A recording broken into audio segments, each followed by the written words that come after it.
अध्यक्ष महोदय, मी पुरवणी मागण्यावर बोलण्यासाठी या ठिकाणी उभा आहे। गृह विभाग मागणी B5 बाब क्रमांक 32 पान क्रमांक 30।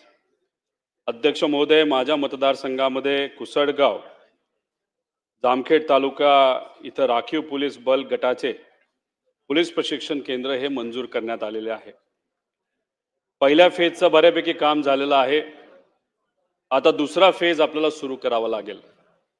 अहिल्यानगर जिल्ह्यासाठी अतिशय महत्त्वपूर्ण ही वास्तू आहे आणि त्यातून नक्कीच तिथे असणाऱ्या जनतेला मदत होणार आहे। पण त्याच्याच बरोबर बीड जिल्हा असेल, धाराशिव जिल्हा असेल, सोलापूर जिल्हा असेल, त्याच्याच बरोबर पुणे जिल्हा असेल, इथं असणाऱ्या लोकांना सुद्धा अध्यक्ष महोदय तिथं मदत होणार आहे। त्याच्याच बरोबर अध्यक्ष महोदय, कर्जत शहरासाठी आणि जामखेड शहरासाठी आपण अनेक CCTV कॅमेरे मंजूर केले होते। एक सेंट्रलाइज सिस्टम सुद्धा मंजूर केली होती। त्याला सगळ्या मान्यता सुद्धा अध्यक्ष महोदय मिळालेल्या आहेत। पण दुर्दैव असं सरकार बदलल्यानंतर तिथं निधी देण्यात आलेला नाही। त्यामुळे या सरकारला मी विनंती करतो की लवकरात लवकर निधी देण्यात यावा, जेणेकरून कर्जत शहरामध्ये आणि जामखेड शहरामध्ये कायदा व सुव्यवस्थेची परिस्थिती चांगली करण्यासाठी नक्कीच तिथं असणाऱ्या पोलीस प्रशासनाला अध्यक्ष महोदय मदत होईल। अध्यक्ष महोदय, खर्डा हे गाव मोठं गाव आहे। त्याच्याच बरोबर मिरजगाव हे मोठं गाव आहे। तिथं आपण पोलीस स्टेशन मंजूर केली होती। पोलीस प्रशासन सुद्धा तिथं मोठ्या प्रमाणात आता आलेलं आहे। पण तिथं बिल्डिंग नाहीये, राहण्याची व्यवस्था नाहीये। तर या सरकारला मी विनंती करतो की या पुरवणी मागण्यामध्ये मोठ्या प्रमाणात निधी मिरजगाव आणि खर्डा इथं असणाऱ्या पोलीस स्टेशनला देण्यात यावा। अध्यक्ष महोदय, महाविकास आघाडीच्या काळामध्ये मोठ्या प्रमाणात निधी हा कर्जत जामखेडला मिळत होता। कदाचित त्यावेळेस काही लोक आमच्या जवळ होते, निधी अजितदादा मोठ्या प्रमाणात तिथं देत होते। पण दुर्दैव असं नंतरच्या काळामध्ये अपने झाले पराये, नाहीतर कदाचित असं म्हणता येईल अपनों को किया पराया। आणि त्याच्यामध्ये माझ्या मतदारसंघामध्ये दुर्दैव असं की निधी येणं कमी झालेलं आहे। पण शेवटी अपने तो अपने होते हैं। त्यामुळे आपल्या अजितदादांना मी विनंती करतो, सर्व गावकीकडे तुम्ही बघत आहात, गावकीकडे बघत असताना जरा भावकीकडे तरी बघावं आणि तिथे माझ्या मतदारसंघामध्ये जो निधी माझ्या विकास कामासाठी, माझ्या तिथं असणाऱ्या लोकांच्या भवितव्यासाठी लागणार आहे तो तिथं देण्यात यावा। राजकारण बाजूला ठेव, ज्याला कोणाला भूमिपूजन करायचं त्याला करून द्या। पण अनेक मागण्या माझ्या मतदारसंघातल्या आणि खास करून गृह विभागाच्या आम्ही तिथं मांडलेल्या आहेत, मंजूर सुद्धा आहेत। फक्त निधी तिथं दिला गेला नाही, तो निधी तिथं देण्यात यावा अशी विनंती इथं अध्यक्ष महोदय करतो। ज्ञानराधा मल्टी स्टेट सोसायटी ही बीड जिल्ह्यामध्ये असणारी एक सोसायटी अध्यक्ष महोदय, 4-5 हजार कोटीचा त्याच्यामध्ये भ्रष्टाचार झालेला आहे। माझ्या मतदारसंघामध्ये आणि खास करून जामखेड तालुक्यामध्ये सुद्धा तिथे असणाऱ्या 6 ते 6.5 हजार लोकांचे 90 कोटीपेक्षा जास्त पैसा तिथं अडकलेला आहे। त्यामुळे सरकारला विनंती करतो त्याच्यामध्ये लक्ष घालून की ज्ञानराधा मल्टीस्टेट सोसायटी मधल्या ज्या ठेवी आहेत त्या गरीबाला परत अध्यक्ष महोदय तिथं मिळाव्यात। त्याच्याच बरोबर DG होम लोन साठी 5,500 जे पोलीस कर्मचारी आहेत 2023 पासून वाढ बघत आहेत की सरकार त्या बाबतीत कधी निर्णय घेत आहे। त्यामुळे या अधिवेशन संपण्यापूर्वी आमच्या DG होमचा लोनचा जो प्रश्न आहे तो लवकरात लवकर अध्यक्ष महोदय तिथं सोडवावा। त्याच्याच अध्यक्ष महोदय, पोलीस प्रशासनामध्ये प्रमोशनचा विषय अनेक वर्षांपासून प्रलंबित आहे। 113 बॅच 2015 ची PSI ते API 10 वर्षांपासून या प्रमोशन रखडलेल्या आहेत। त्यामुळे मी विनंती करतो की लवकरात लवकर प्रमोशनचा जो रखडलेला प्रश्न या महाराष्ट्राचा तो त्याच्यामध्ये सुटावा आणि 1200 ते 1500 कर्मचारी जे प्रशिक्षित वेटिंग लिस्ट मध्ये आहेत त्यांचा तो प्रश्न त्या ठिकाणी अध्यक्ष महोदय सुटेल। त्याच्याच बरोबर अध्यक्ष महोदय, गेल्या काही वर्षांपूर्वी आपण 45 दिवस सुट्टी आणि त्याच्यामध्ये 20 रजा या पोलिसांना देतो। पण खऱ्या अर्थाने आपण जर बघितलं, पोलिसांशी बोललात तर तिथं असं कळतं की त्या रजा दिल्या जात नाहीत। त्यामुळे त्या लागू कशा होतील यासाठी सरकारला तिथं लक्ष देण्याची जरूरत आहे। बदलीच्या बाबतीत सुद्धा अध्यक्ष महोदय असं होतं की एक जिल्हा त्यांना सोडतो पण दुसरा जिल्हा त्यांना घेत नाही आणि ह्या गोष्टी वेळेवर न होण्यामुळे बदल्यांमध्ये सुद्धा 2-2, 3-3 महिन्याचा वेळ त्याच्यामध्ये जातो। त्यामध्ये एक साफसूत्रता येण्यासाठी आपल्याला काय धोरण आणता येईल यासाठी सरकारला अध्यक्ष महोदय लक्ष देण्याची जरूरत आहे। त्याच्याच बरोबर लवकरात लवकर पोलीस भरती कशी होईल ते सुद्धा पावसात होत असताना तिथे असणाऱ्या मुला मुलींची राहण्याची व्यवस्था चांगल्या पद्धतीने कशी करता येईल यासाठी सुद्धा गृहमंत्र्यांनी लक्ष द्यावं अध्यक्ष महोदय। त्याच्याच बरोबर जेव्हा पाऊस मोठ्या प्रमाणात असतो त्या पावसात भरती होऊ नये कारण कोण कसं पळतंय, कोण किती पडतंय याच्यामध्ये थोडंसं लक्ष जातं आणि अनेक होतकरू मुलांवर मुलींवर तिथं अन्याय होतो. त्यामुळे त्या बाबतीत सुद्धा योग्य असं धोरण करून त्याच्यामध्ये भरती कशी करता येईल आणि भरती करत असताना आता महिला पोलिसांची संख्या आपल्या पोलीस प्रशासनामध्ये कमी असल्यामुळे त्याच्यामध्ये त्यांची संख्या कशी वाढेल याचा सुद्धा अध्यक्ष महोदय विचार व्हावा. अध्यक्ष महोदय, उद्योगच्या बाबतीत बोलत असताना मागणी क्रमांक K7 बाब क्रमांक 186 पान क्रमांक 121. अध्यक्ष महोदय, माझ्या मतदारसंघामध्ये MIDC व्हावी यासाठी मी आंदोलन केले. अनेक वेळा इथं मी विषय मांडले. मला तिथं आश्वासन देण्यात आलं, पण दुर्दैव असं या पवित्र ठिकाणी आश्वासन देऊन सुद्धा ते आश्वासन काय अजून पूर्ण अध्यक्ष महोदय तिथं झालं नाही.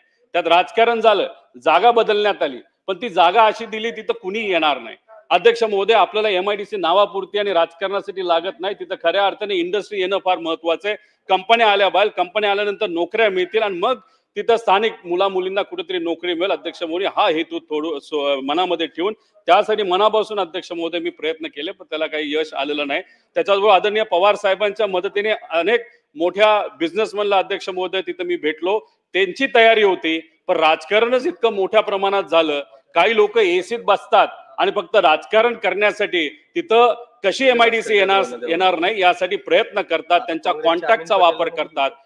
तिथं पण काही असे नेते ज्यांचं पोच फार मुख्यमंत्री साहेबांपर्यंत आहे. दुर्दैव असं मुख्यमंत्री साहेबांनी त्या व्यक्तीचं ऐकलं आणि जिथे MIDC व्हायला पाहिजे तिथं न होता दुसरीकडे अध्यक्ष महोदय त्या ठिकाणी MIDC नेली, म्हणून एक सुद्धा कंपनी अध्यक्ष महोदय त्या ठिकाणी नाही आलं. मी मुख्यमंत्री साहेबांना सांगतोय की जिथं खऱ्या अर्थाने कंपन्या येऊ शकतात तिथंच ती MIDC व्हावी. तुम्ही भूमिपूजन करण्यासाठी तिथं यावं. अनेक इतर नेते जे आज सत्तेत आहेत त्यांना तिथं बोलवावं, पण जोपर्यंत योग्य ठिकाणी MIDC होत नाही, जिथं खऱ्या अर्थाने कंपन्या येतील, तोपर्यंत माझ्या मतदारसंघातल्या युवांचा रोजगाराचा प्रश्न अध्यक्ष महोदय तिथं सुटणार नाही. त्यामुळे कोण कुठल्या मानसिकतेत विनंती करते हे सुद्धा सरकारने समजून घेण्याची जरूरत आहे. अध्यक्ष महोदय, त्याच्याच बरोबर आत्ताच एक अतिशय महत्वाचा मुद्दा मांडला. या राज्यामध्ये पॉवर इलेक्ट्रिसिटी ज्या रेटला आपण कंपन्याला देतोय, या देशामध्ये सगळ्यात महागडा रेट आपल्या महाराष्ट्रामध्ये असेल. त्यामुळे गेल्या काही वर्षांमध्ये आपण बघितलं तर मोठ्या प्रमाणात कंपन्या आपल्याकडे न येता दुसऱ्या राज्यात अध्यक्ष महोदय जायला लागलेत. शेतकऱ्याला तर वीज आपल्याला मोफत द्यायचीच आहे, पण त्याच्याच बरोबर इंडस्ट्रीच्या बाबतीत सुद्धा कमी रेटमध्ये आणि इतर आसपासचे राज्य, खास करून तमिळनाडू असेल, गुजरात असेल, तेलंगणा असेल, त्या राज्यांपेक्षा कमी किमतीत आपल्याला पॉवर ही त्या इंडस्ट्रीला अध्यक्ष महोदय त्या ठिकाणी देण्याची जरूरत आहे. त्याच्याच बरोबर या महाराष्ट्रामध्ये सगळ्यात मोठी जर IT इंडस्ट्री कुठं असेल तर हिंजेवाडीला आहे. अध्यक्ष महोदय, तुम्ही एकदा जाऊन बघा हिंजेवाडीला. तिथं गेल्यानंतर अध्यक्ष महोदय चालता सुद्धा येत नाही, गाडी तर जातच नाही. त्याच्याचबरोबर अनेक IT वर्कर्स कडे गाड्या छोट्या असतात, SUV नसतात, महागड्या गाड्या अध्यक्ष महोदय, साध्या छोट्या गाड्या असतात. त्या रस्त्यावर इतके खड्डे झालेत की गाडी सुद्धा त्या खड्ड्यात जाईल का अशी अध्यक्ष महोदय परिस्थिती आहे. तर अख्खं जग तिथे येते. मोठ्या प्रमाणात इंडस्ट्री आहे, अनेक इंजिनियर लोकांना तिथं हाताला काम मिळतं. या देशातली 1 नंबरची IT सेंटर होतं अध्यक्ष महोदय, आता 5व्या नंबरला गेलेलं आहे. त्यामुळे कृपा करून या सरकारला विनंती करतो की रोडचा प्रश्न तिथं जो प्रलंबित आहे तर लवकरात लवकर सोडण्यासाठी अध्यक्ष महोदय तिथं प्रयत्न करावा. अध्यक्ष महोदय, ऊर्जा विभाग मागणी क्रमांक K11 बाब क्रमांक 192 पान क्रमांक 124. अध्यक्ष महोदय, या सरकारली चांगली योजना आली सोलार पंपच्या बाबतीत. अध्यक्ष महोदय, 33,000 आपल्याला भरावे लागतात, पण 33,000 किती लोकांनी भरलेत अध्यक्ष महोदय? लाखो शेतकऱ्यांनी भरलेले आहेत. 5 लाख शेतकऱ्यांनी जर हे 33,000 रुपये भरले असतील आणि फक्त 1 लाख शेतकऱ्यांना आतापर्यंत त्यांची प्रक्रिया कुठेतरी पुढे गेलेली आहे, मग 4 लाख शेतकऱ्यांनी जो पैसा भरलाय तो बिना व्याजाचा हे सरकार वापरते का अध्यक्ष महोदय? त्यामुळे या शेतकऱ्यांना लवकरात लवकर तुम्ही सोलार कनेक्शन कसं देणार, कधी देणार हे सरकारने सांगण्याची जरूरत आहे. काहीतरी टार्गेट घेऊन जावं लागेल. पुढच्या 2 महिन्यात आम्ही देतो म्हणजे देतो. त्याच्याबरोबर अध्यक्ष महोदय जाणं असं की सोलारला तुम्ही अप्लाय करा सांगितलंय, पण ज्या लोकांनी नॉर्मल कनेक्शन मागितलेलं आहे त्यांना नॉर्मल कनेक्शन देत नाहीत. म्हणजे या बाजूली सुद्धा मरण आणि त्या बाजूली सुद्धा मरण. आणि सरकार काय करतं ते शेतकऱ्याचा पैसा बिना व्याजाचा तिथं वापरते अध्यक्ष महोदय. त्यामुळे त्या बाबतीत सुद्धा लवकरात लवकर निर्णय घेण्याची अध्यक्ष महोदय तिथं जरूरत आहे. त्याच्याचबरोबर काही दिवसांपूर्वी मी एक मुद्दा मांडला होता. पोल वादळात पडतात पण परत लावण्यासाठी पैसे द्यावे लागतात. अहो 4-4 महिने पोल लागत नाहीत. तुम्ही नवीन स्कीम आणली तरी पोल पडणारच आहेत. आणि मग अशात तुम्ही काहीतरी एक टार्गेट घेऊन जावं लागेल. महिन्यात करणार, 20 दिवसात करणार, 10 दिवसात करणार. आणि जर 10 दिवसात ते पोल उभे नाही राहिले तर त्या अधिकाऱ्यावर कारवाई झाली पाहिजे. म्हणजे हा जो काळा पैसा आहे जे काय तिथं मागणी केली जाते अध्यक्ष महोदय तिथं शेतकऱ्यांना मागणी केली जाणार नाही. अध्यक्ष महोदय पशुसंवर्धन दूध विकास मागणी D4 D5 बाब क्रमांक 53 पान क्रमांक 34. अध्यक्ष महोदय या मायबाप सरकारला मी विनंती करतो, इलेक्शनच्या काळामध्ये आणि इलेक्शनच्या आधी तुम्ही असं सांगितलं होतं की आम्ही दुधाला 5 रुपये भाव देऊ. अध्यक्ष महोदय आज दूध 28 रुपयाला आलेलं आहे. 5 रुपये जी मागणी तुम्ही बोलला होता की आम्ही हे करणार, तर 5 रुपये हे लवकरात लवकर शेतकऱ्याला देण्याची जरूरत आहे. ती स्कीम चांगली आहे, तुमच्या सरकारची आहे, चांगली स्कीम आहे, पण ती कंटिन्यू झाली पाहिजे, ती पूर्ण पुढे गेली पाहिजे आणि 5 रुपये हे वेळेत सुद्धा तिथं मिळाले पाहिजे बिना अटीतटीची, अशी मागणी शेतकऱ्यांच्या वतीने मी अध्यक्ष महोदय सरकारकडे करतो. शेवटचा मुद्दा कृषी विभाग. अध्यक्ष महोदय कृषी विभाग मागणी D3 बाब क्रमांक 42 पान क्रमांक 29. अध्यक्ष महोदय लातूरचा जो व्हिडिओ तुम्ही बघितला, आम्ही बघितला, अख्ख्या महाराष्ट्रातले बघितला, अनेक लोकांनी मदत सुद्धा केली. बीजेपीचे काही पदाधिकारी तिथं गेले, शिंदे साहेबांच्या पक्षातले गेले, काही आमचे गेले, सगळ्यांनी मदत केली. एका शेतकऱ्याचा प्रश्न सुटला अध्यक्ष महोदय, पण का मराठी मीडियाली बिचारा त्या शेतकऱ्याचा मुद्दा अध्यक्ष महोदय त्या ठिकाणी मांडला, म्हणून कर्जमाफ त्या एका शेतकऱ्याचं झालं. अध्यक्ष महोदय मी मीडियाला विनंती करतो, करोडो शेतकरी आज या महाराष्ट्रातले जे अडचणीत आहेत ना, सगळ्या करोडो शेतकऱ्याची बातमी माहिती लावा, म्हणजे प्रत्येक व्यक्ती तिथं जाईल. सरकार नाही गेलं तरी कोणी ना कोणीतरी तिथे जाईल आणि बिचारा त्या शेतकऱ्याचा अध्यक्ष महोदय प्रश्न सुटेल. पण हे होणार आहे का? नाही होऊ शकत. अध्यक्ष महोदय हा प्रश्न जर सोडवायचा असेल, या प्रत्येक शेतकऱ्याचा प्रश्न सोडवायचा असेल, तो निर्णय सरकारलाच घ्यावा लागेल. अध्यक्ष महोदय आणि आम्ही म्हणत नाही की आम्ही अशीच मागणी करतोय की कर्जमाफी करा, असं सांगण्यात आलं होतं इलेक्शनच्या आधी. अनेक मोठ्या नेत्यांनी सांगितलं होतं की आम्ही शेतकऱ्याची कर्जमाफी करणार म्हणजे करणार, कोरा कोरा कोरा. पण नाही ना अध्यक्ष महोदय, तसं काय झालं? अध्यक्ष महोदय दिवसाला तिथं 8 आत्महत्या शेतकरी करत आहे आणि जर काही नेते असं म्हणत असतील योग्य वेळेस आम्ही तो निर्णय तिथं घेणार आहे आणि 2029 जर योग्य वेळ असेल इलेक्शनच्या आधी, तर अध्यक्ष महोदय आजपासून 29 पर्यंत 15,000 शेतकरी आत्महत्या करतील. मग त्या 15,000 शेतकऱ्याला कोण जबाबदार आहे? अध्यक्ष महोदय मग सत्तेत असणारे लोकच जबाबदार आहे असं म्हणावं लागेल ना. मग आमचं एवढंच म्हणणं आहे की आपण वाट बघायची की 15,000 शेतकऱ्याला आत्महत्या करायची. अध्यक्ष महोदय निर्णय आपल्याला आज घ्यावा लागेल. शेतकरी तिथं वाट बघत आहे. अध्यक्ष महोदय 25,000 कोटी रुपये आपल्याला लागणार आहेत. दुसऱ्या बाजूला आपण शक्ती मार्गासाठी 85,000 कोटी रुपये देणार आहे. अध्यक्ष महोदय आजचा शेतकरी हा मृत्यूच्या दरवाजात गेलेला आहे. मी तिन्ही मोठ्या नेत्यांना विनंती करतो की आज आपण निर्णय घेतला तर अनेक शेतकऱ्यांचे जीव वाचणारे, अनेक शेतकऱ्यांना मदत होणार आहे. रोड वगैरे नंतर बांधू, रोड आपल्या 3 वर्षांनी बांधता येईल, पण एखाद्या शेतकऱ्याने जर आत्महत्या केली, निर्णय घेतला नाही तर वेगळं काही झालं तर त्याला कोण अध्यक्ष महोदय जबाबदार असणार आहे? त्यामुळे विकास तर झाला पाहिजे, पण तो 3-4 वर्षांनी अध्यक्ष महोदय नंतर होईल. पण आज आमच्या या शेतकऱ्याला 25,000 कोटी रुपयाची कर्जमाफी अध्यक्ष महोदय झाली पाहिजे, असं या सरकारला त्या ठिकाणी मी विनंती करतो. त्याच्याबरोबर कृषी सन्मान योजना अध्यक्ष महोदय 3,000 रुपये वाढवले जातील असं सरकार आल्यानंतर काही नेते बोलले होते. अध्यक्ष महोदय हे 3,000 रुपये तुम्ही वाढवले, 5,500 कोटी रुपये लागणार आहेत. तेवढी मदत जर शेतकऱ्याला तुम्ही आज देऊ शकला, जो आज शेतकरी अडचणीत आहे, नक्कीच त्याची मदत ही त्या शेतकऱ्याला अध्यक्ष महोदय होईल. भावांतर योजनेचं अध्यक्ष तसंच आहे. जर मार्केटच पडत असेल, त्यात तिथं ट्रम्प तात्या म्हणतायत की तिथं जे उत्पादन होतं ते भारतात आणायचं आणि ते आपलं सरकार ऐकणार नाही असे आम्ही अपेक्षा करतो. पण चुकून ते ऐकलं गेलं आणि तिकडचं सोयाबीन आणि कपाशी जर आपल्याकडे आलं तर अध्यक्ष महोदय जो रेट आता मिळतो, जो परवडत नाही शेतकऱ्याला, त्याच्यापेक्षा रेट कितीतरी खाली जातील आणि आमचा शेतकरी भारतातला अडचणीत येईल. अध्यक्ष महोदय म्हणून भावांतर योजना आपल्याला आणण्याची जरूरत आहे. त्याच्यामध्ये सोयाबीन शेतकऱ्याला 4,000 कोटी लागतील, कापूस शेतकरीला 5,000 लागतील, कांदा शेतकऱ्याला 10,000 कोटी रुपये लागतील. टोटल 25,000 कोटी रुपये हे जर आपण प्रोव्हिजन करून ठेवलं, जेव्हा लागेल तेव्हा ते जर वापरलं तर शेतकऱ्याला एक आत्मविश्वास राहील की मार्केट खाली आलं तरी आमचं सरकार आम्हाला अध्यक्ष महोदय त्या ठिकाणी मदत करते. म्हणून हे 25,000 कोटीचं प्रोव्हिजन या बजेटमध्ये या सरकारच्या माध्यमातून अध्यक्ष महोदय त्या ठिकाणी व्हावं. पीक विम्याच्या बाबतीत अध्यक्ष महोदय अनेक वेळा विषय मांडले, 3 वेळा तर याच सेशन मध्ये मी मांडले. जे 4 ट्रिगर काढण्यात आले, माझ्या मतदारसंघामध्ये 10 कोटी गेल्या वेळेस विमा कंपनीकडनं मिळाले होते आणि ते कुठल्या ट्रिगरच्या अंतर्गत मिळाले होते? लोकलाइज कॅलॅमिटी, म्हणजे त्या क्षेत्रामध्ये पाऊस झाला, त्यात नुकसान झालं, त्या शेतकऱ्याला अध्यक्ष महोदय तिथं मिळालं. पण आताच्या विमा कंपनीच्या पॉलिसीमध्ये तो ट्रिगरच नाही अध्यक्ष महोदय. तर गेल्या वेळेस जेव्हा आपण बघितलं होतं 3700 कोटी रुपये देण्यात आले होते आणि त्यातला 78% पैसा हा या इतर ट्रिगरच्या बाबतीत दिला होता. म्हणजे जो ट्रिगर आज नाही म्हणजे येत्या काळामध्ये, या पावसाच्या काळामध्ये आता काय झाले अध्यक्ष महोदय, पेरणी झाली, बऱ्याच ठिकाणी पाऊसच नाही. मग पाऊस नसेल तर तिथं नुकसान झालं तर या विमा कंपनी त्या शेतकऱ्याला मदत करणार नाहीत. जिथं अतिवृष्टी झाली तिथं शेतकऱ्याला मदत ही विमा कंपनीकडनं या नवीन रूल प्रमाणे अध्यक्ष महोदय मिळणार नाही. तर मग सरकारने त्या विमा कंपनीला टेबलवर आणा, चर्चा करा, आणि जे 4 ट्रिगर वगळण्यात आलेले आहेत त्या कंपनीकडनं अध्यक्ष महोदय ते परत एकदा आणा.